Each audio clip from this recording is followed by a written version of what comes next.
So we're back and the day is getting long again. You may think, Jacqueline, how long of a lunch are you taking? Well, it's not a long lunch. I actually just ate lunch, even though the sun's all the way over here. We had a family emergency with my mom and I had to stop gardening for the last like 3-4 hours. So she's okay. That we did what was the most important thing, right? Like as we've been working through all the garden stuff, we're like, must do the most important thing first. And you know, family having an emergency is way, way, way, way, way more important than like moving soil. So stopped, got that taken care of, and now I'm back and I'm gonna try to see what can I get done before the sun goes down. We'll just do our best, right? That's all you can do. Miss Shiloh has decided she would like to join me for whatever part she can in the backyard. So yeah, we are going to, I don't know, what should we do? Eggplants we could do. With what amount of time, maybe we can get the front bed, one of them filled. So let's do eggplant and then we'll see where we can get on the front bed. I don't know, we'll just do our best. Just work on that list, right? One thing at a time. So yes, eggplants first. That way Miss Shiloh can hang out because she enjoys hanging out back here.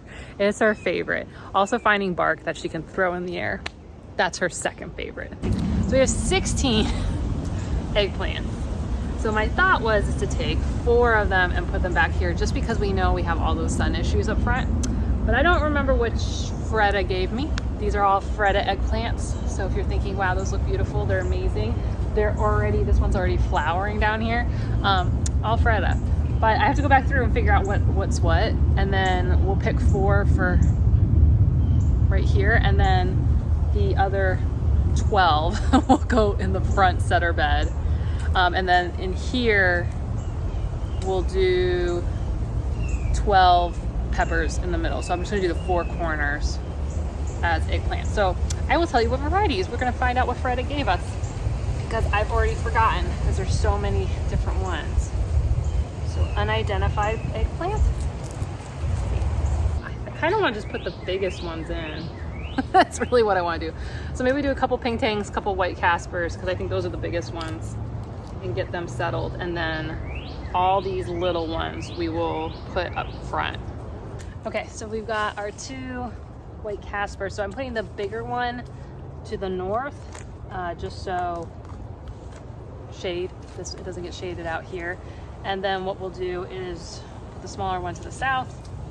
And then maybe, depending on when I put mulch in, I might be able to fit a pepper right there, which would be a terrible idea. But you know me, I like pushing stuff a lot. Gosh, this stuff looks like sawdust. Look at this. This one has like such a pretty flower on it. Isn't that pretty? So pretty. All right. Ah, come on. Come on. There we go. Oops.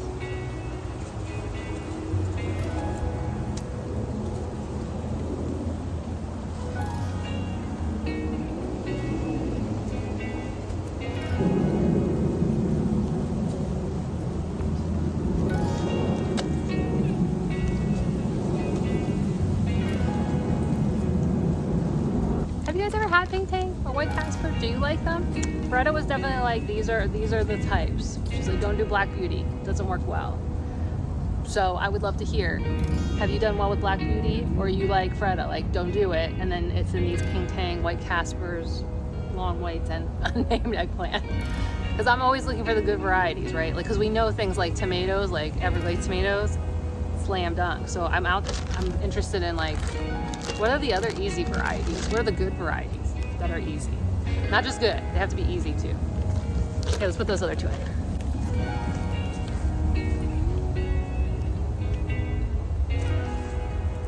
This time I don't know which one to say is bigger. This one has more stuff to it, but I wouldn't say it's necessarily. Plants are about the same size. I like these grow bags she used. They seem very simplistic and easy for getting stuff started.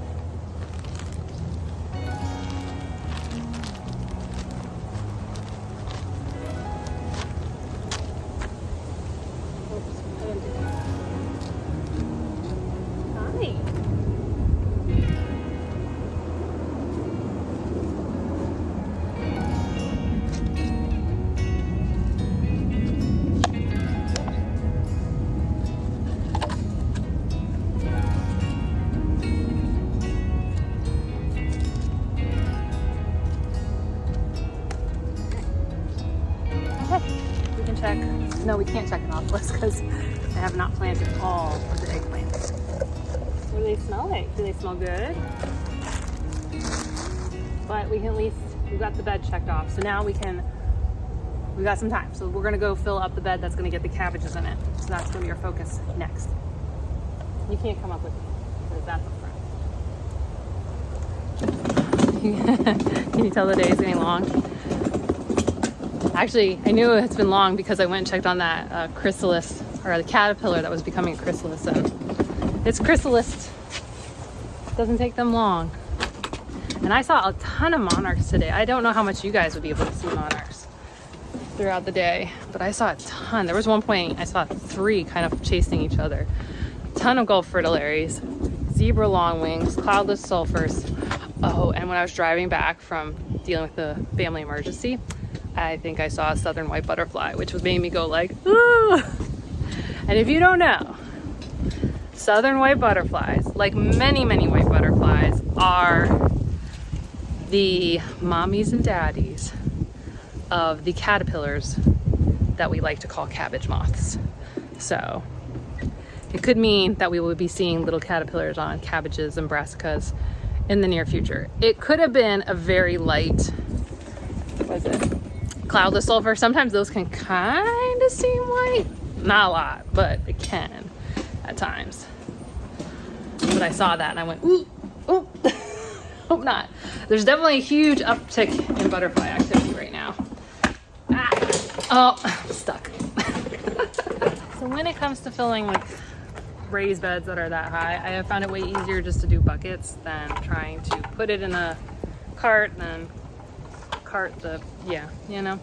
So we'll do buckets and hopefully this won't be too bad.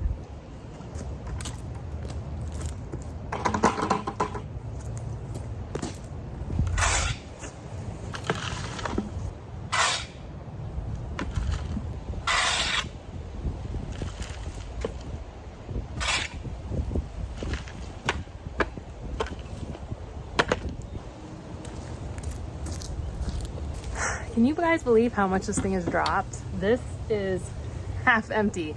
We filled this to the absolute tippy top 1 year ago. And it has dropped basically half.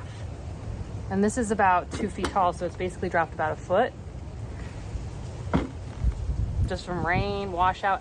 And I think what drove it also is that once we got past the lettuce in our cold weather crop season, we struggled with any other crops, so we didn't have root systems to really hold onto it, and because Florida can just drain so fast, I think that's what happened with it. Plus some settle out because there was mulch underneath and that broke down. You can see, like, I mean, this is some black gold right here. And then I'm gonna dump the not as good stuff on top. But you know, once some of the other plants get down a little bit into this, like cabbages do have roots that'll go about a foot down and further, they're gonna hit some really rich stuff. So we have got some good stuff in here.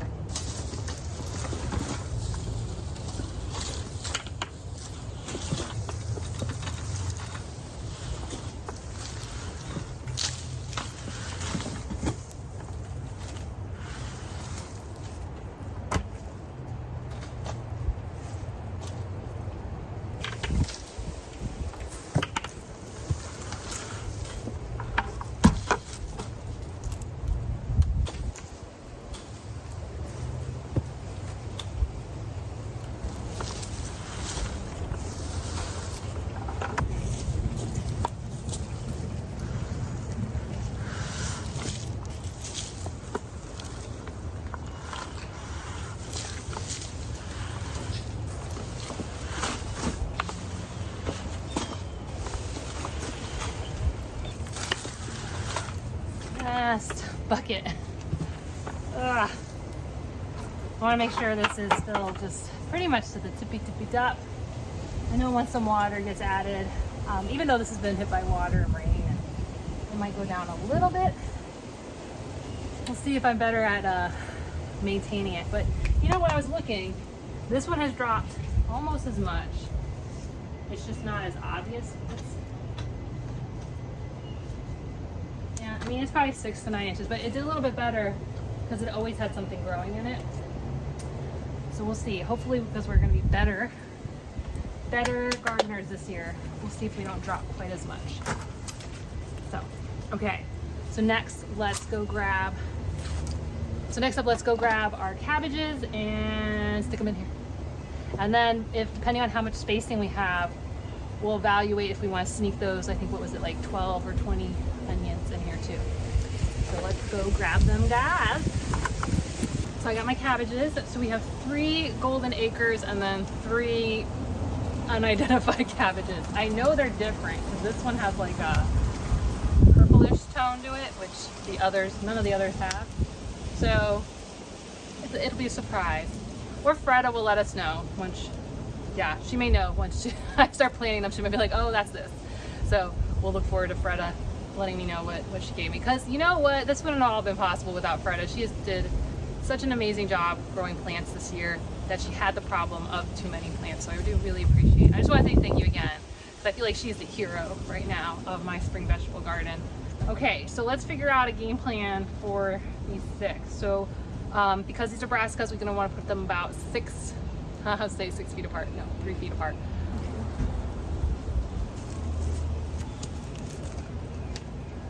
But it looks like we've got a lot of space. I've got a ton of onions still. So, you know what I'm going to do is I'm going to top off also the sweet potato bed because it needs to be topped off. And I'll probably just throw the rest in there because even though the sweet potatoes probably overtake them, I can still get green onions off of them and waste not, want not. Because I hate, I get it, Freda. Freda was like, I don't want to kill the plants. And I get that because I don't want to kill any of the plants. So I'm just sitting here going like, where could I put another one? Where could I put it? So let's get the cabbages, we'll get the onions. We'll try to top off the sweet potato bed, and then I think that's going to be all we're going to have time for today because the sun is almost at my neighbor's roof line. So, lickety split.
So we got some red onions here.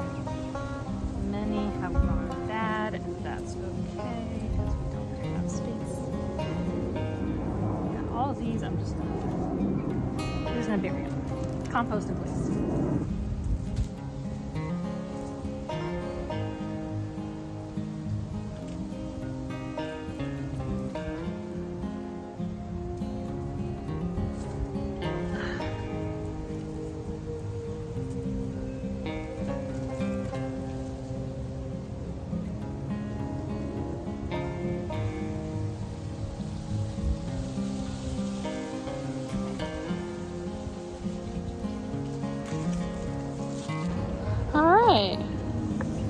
It was a little messy because of all the little onion things, but yay! So I think that's another like check off the list on the planner is got our cabbages in, finished up putting all the onions in. So now we're gonna top off the sweet potato bed. I'm trying to do a good job about before I move on to next projects. I always clean up whatever I'm done doing if I'm not gonna be using any of the other stuff, because that has been a bad habit of mine, probably similar with some of you, where like you're like, I'm done, and then you're just like, bleh, leave all the stuff. So yes, you will see more footage of me just putting stuff away just because I'm like trying for myself to be like, you're done with that, you're not going to be using that thing for the next thing, put it away, be done, clean up that thing. So I'm doing a good job. So my past projects have not cleaned up. I'm looking at you, soil blocks, I know. But everything since then, I've been really good about like, just put it away, put it away, put it away, keep things tidy. So now I am going to do sweet potato fill the bed, which I wonder how many buckets it's going to be. It was about 24 5-gallon buckets to fill up half of that. Now that bed we did fill up again in the summer or fall. In the fall with mulch, we topped it all the way off. It has dropped again, but not as far as the others. So I'm hopefully only like 12 buckets.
How's the sunset looking over the sweet potato bed?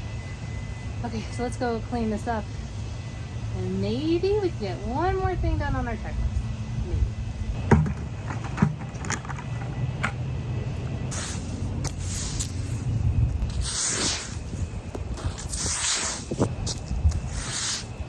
So I'm going to go check some things off my little list because I love doing that. And as I was walking back here, I gave my mom a call just to see how she was doing. So what had happened is basically she went into atrial fibrillation, which is basically the top part of your heart getting out of sync with its rhythm, and can cause problems. It's not a heart attack. That would be in ventricular fibrillation. And so she's doing okay. She came out of atrial fib. She's got an appointment with a cardiologist. So, and then she has one of those Apple Watches so she can do like the EKG on herself. So she could verify she was out of atrial fib. So she's doing good. She's doing good. She's feeling better. Oh, and you may be wondering, like, why wasn't my dad checking up? He had to do it remotely. He's out of town visiting his brother. So he's out of state. So he actually was the one who called me and was like, hey, I was on the phone with your mom. She doesn't sound right. Can you go over there and check on her? So, I'll call him when I'm done with this, but I know he's calling her now. Like he calls her and then he calls me. And then even when I was over there, he would call her, then he'd call me. And I'm like, you know, Dad, she's got you on speaker. And he's like, oh, okay, good. Like, that's love. That's love and family, right? Like, it's not just hugs and kisses. It's like, are you okay? Are you okay? And does everyone else, do you have all the things you need? So yeah. That's also the good thing, my family having some medical background is, you know, we know stuff, and though sometimes we minimize our medical conditions because we know stuff, and I'm bad about that too. So let's check some stuff off and let's get one more thing done, and then we'll call it a day. Anything else? So I am feeling way better about my list. We're making good progress here in February. So it means that before the end of February, in my time, maybe not when you see the videos, I can start working on wildflowers, which I've been dying. I've been like scoping out the inventory at my nurseries that I usually go to, and even maybe a new one that I'm gonna be going to. So I just am really excited to go do that kind of stuff. So the last thing, we're gonna go get our homemade fertilizer. Oh, and let me show you why I felt like we needed to do this. Because usually when you plant stuff, you shouldn't need to do a liquid fertilizer right away. But because of the soil that we bought, I am just suspicious. And this is why. Let me show you. So if you see, all of these are showing, these were yellow spots, now they're turning brown spots. And it's not unusual for leaves to die, but the fact that like every plant pretty quickly, even like this growth shouldn't have this yellow on it. That's what's kind of making me think that the nitrogen is getting sucked out, because nitrogen, when it comes to plants, is like what helps make them green. It is one of the things that like the plants use to make themselves green. So the fact that the green is getting sucked out of these brassicas makes me think that this soil, this garden soil, is a lot of sawdust, and it's actually sucking some of this stuff out. So, and the reason I think, well, lettuce stays way more compact and the roots probably haven't reached as far, so I think that's why these ones haven't shown as much of a sign of it. The tomatoes have a little bit, but then again, Freda gave us so much of her own soil. I think it's kind of compensating for now, but I think it's going to be a problem. So what I wanted to do was mix our homemade nitrogen mixture and put it on here and give them a chance. Now the big thing is with using urine or any like liquid fertilizer, you do want to make sure it's diluted to the right level, otherwise you will burn your plants, which you don't want to do because you did all that work, or you paid all the money, one or the other. Even if you paid a lot of money, you did a lot of work planting them, so you don't want to lose them because you scald them. That's no good. So let me go grab my mixture. So I'm going to go on the light side because I haven't really done this before. I'm going to do more of a 10-to-1 ratio, and then we're gonna do a thing. Also, I'm going to grab water because I'm like dying right now.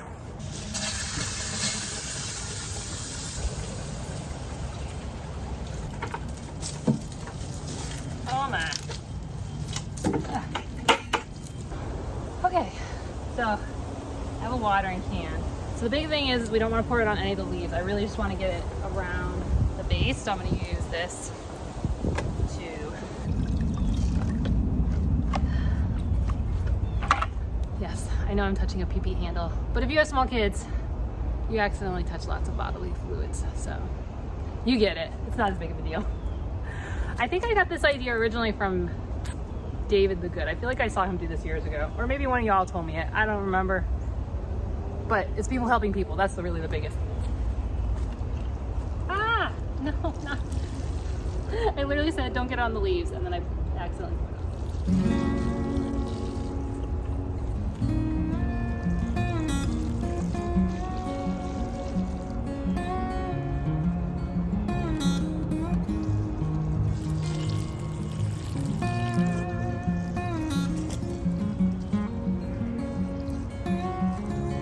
So we ran out of our little mixture, but that's okay. My kiddos will replenish my supply in not too very long. So if I feel like it's working really well, then we'll have more. But I do need to go wash my hands.